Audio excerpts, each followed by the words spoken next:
అల్లూరి జిల్లా పాడేరు ప్రధాన కేంద్రం స్థానిక కాఫీ హౌస్ కార్యాలయంలో ఏర్పాటు చేసిన 8వ రాష్ట్రీయ పోషణ మహోత్సవాలు మహిళా సంక్షేమ భద్రత సాధికారత అవగాహన సదస్సుకు నేడు రాష్ట్ర మహిళా కమిషన్ చైర్పర్సన్ రాయపాటి శైలజ హాజరయ్యారు. చైర్పర్సన్ కు మహిళా శిశు సంక్షేమ సిబ్బంది స్థానిక మహిళలు ఘన స్వాగతం పలికారు. ఈ సందర్భంగా ఆమె మీడియాతో మాట్లాడుతూ నేడు మహిళలపై జరుగుతున్న వేధింపులకు, అఘాయిత్యాలకు, లైంగిక వేధింపులకు ముఖ్య కారణం తల్లిదండ్రుల పర్యవేక్షణ లోపమని, ఎందుకంటే నేడు మన జీవితంలో సెల్ ఫోన్ అనేది ఒక భాగంగా మారింది. దీని వలన ఎన్ని ఉపయోగాలు ఉన్నాయో అంతకు మించిన అనర్థాలు ఉన్నాయి. మన పిల్లలు మనం లేని సమయంలో పరిపాటిగా ఫోన్లు వాడుతుంటారు. వాళ్ళు ఏం చేస్తున్నారు ఏమిటో మనకి గుర్తించకపోవడం వలన వివిధ కోణాలకు వారు ఆకర్షితులై వారి జీవితాలు నాశనం చేసుకుంటున్నారు. కనుక తల్లిదండ్రులు పిల్లలపై ప్రత్యేక దృష్టి సారించాలన్నారు.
సంవత్సరానికి ఒకసారి అమ్మవారి పండుగ అందరూ కూడా చాలా ఇష్టంగా పూజిస్తూ అమ్మవారిని సంతోషపెట్టాలని చూసుకుంటారు. ఎందుకంటే అమ్మవారు ఆశిస్తుండాలి, చల్లగా ఉండాలి అందరూ అని కూడా ఆశిస్తుంటారు. కానీ మన ప్రభుత్వం, ఈ ప్రభుత్వం ఏదైతే ఉందో ఒక సంవత్సరంలో ఒక్కసారి కాదు, సంవత్సరం కూడినా లేకపోతే వాళ్ళ అధికారంలో ఉన్నప్పుడు కూడా ఆడవాళ్ళందరూ కేంద్ర ప్రభుత్వం కూడా ఎన్నో పథకాలు తీసుకొస్తున్నారు. ఆడవాళ్ళ ఆరోగ్యానికి కానివ్వండి, అలాగే ఆంటర్‌ప్రెన్యూర్స్ అంటారు, వాళ్ళ కాళ్ళ మీద వాళ్ళు సొంతంగా నిలబడి సొల్యూషన్ కానీ చూపించి, లేకపోతే ఇందాక అన్నట్టు కౌన్సిలింగ్, సో ఇవన్నీ ఒక ఎజెండాతో నేషనల్ కమిషన్ ఇవన్నీ వన్ స్టాప్ సెంటర్స్ తీసుకొచ్చింది. సో మనం ఇన్ని చేసినా కూడా అవగాహన అనేది తక్కువ ఉంది. కొంతమందికి మాకు ఒక ఇబ్బంది జరిగితే ఎక్కడికి వెళ్ళాలనేది ఇంకా తెలియట్లేదు. సో ఒక ఎజెండాగా తీసుకొని ఈ కార్యక్రమాలన్నీ ప్రతి జిల్లాల్లో చేయటం జరుగుతుంది. ఆల్రెడీ రాయలసీమ కవర్ చేసాము, ఇప్పుడు ఉత్తరాంధ్రకి వచ్చి we started doing all. So ప్రతి చోట కూడా కేవలం నేను ఇందాక చెప్పినట్టు ప్రభుత్వం ఒక్కటే పనిచేస్తే తెలియదండి. మీడియా వాళ్ళలాగా మీ సహకారం ఉండాలి, లేకపోతే విమెన్ కమిషన్ మా సహకారం ఉండాలి, లేకపోతే గ్రౌండ్ లెవెల్లో వర్క్ చేసే ఏదైతే ఎంప్లాయీస్ కానీ లేదా ఎస్హెచ్జీసీ, అంగన్వాడీస్, లేకపోతే ఎంఎస్కేస్ ఉంటారో వీళ్ళందరి సహకారంతోనే మనం ఒక ఆడవాళ్ళకి ఒక భద్రత కలిగించగలం. సో ఆ ఉద్దేశంగానే మేమందరం కూడా వర్క్ చేస్తాం. Thank you.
ఎలా పూజిస్తామో ఇక్కడ ఉన్న అమ్మలు అక్కలు వీళ్ళందరూ కూడా సురక్షితంగా ఉండాలి, సేఫ్గా ఉండాలి అనే ఉద్దేశంతో ఈ నవరాత్రుల్లో ఈ 9 రోజులు కూడా మేము ఇలాంటి ప్రోగ్రామ్స్ కండక్ట్ చేస్తున్నాం.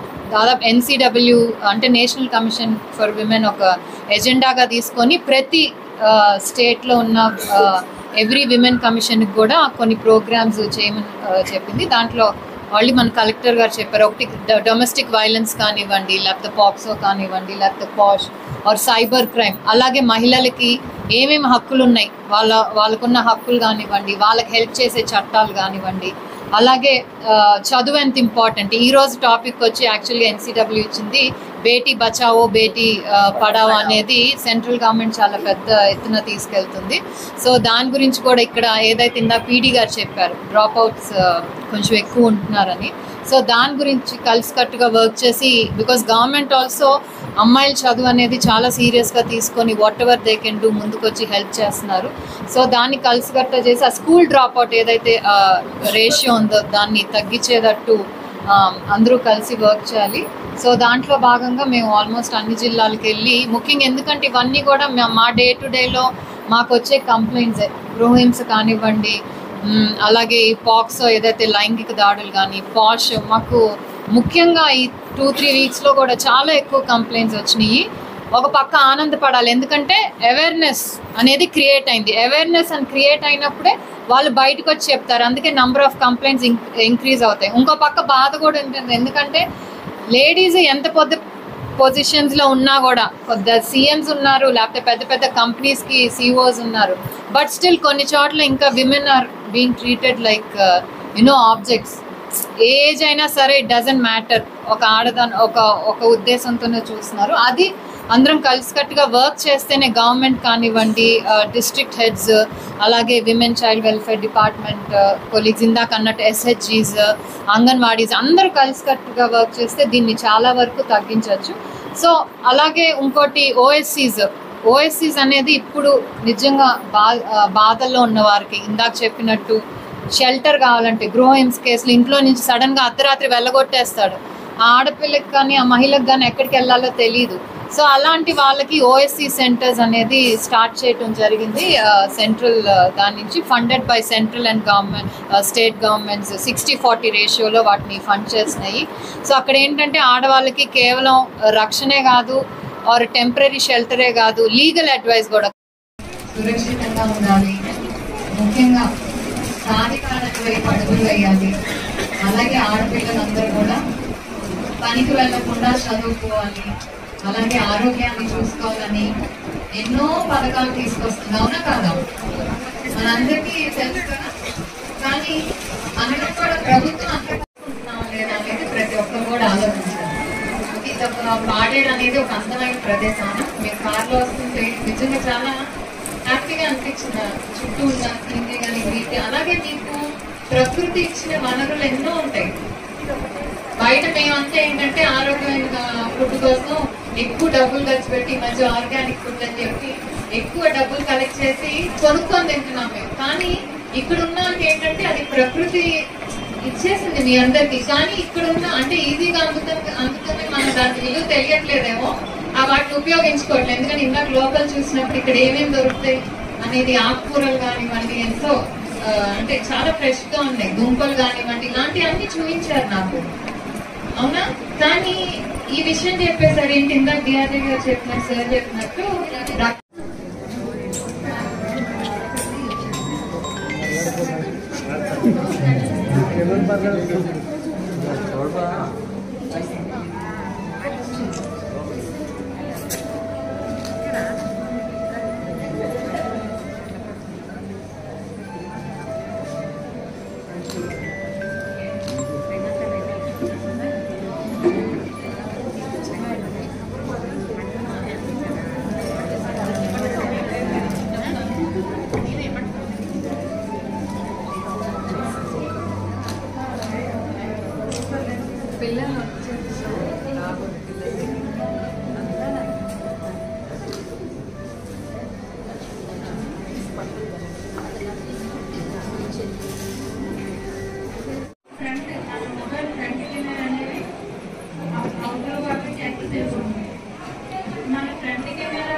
Thank you.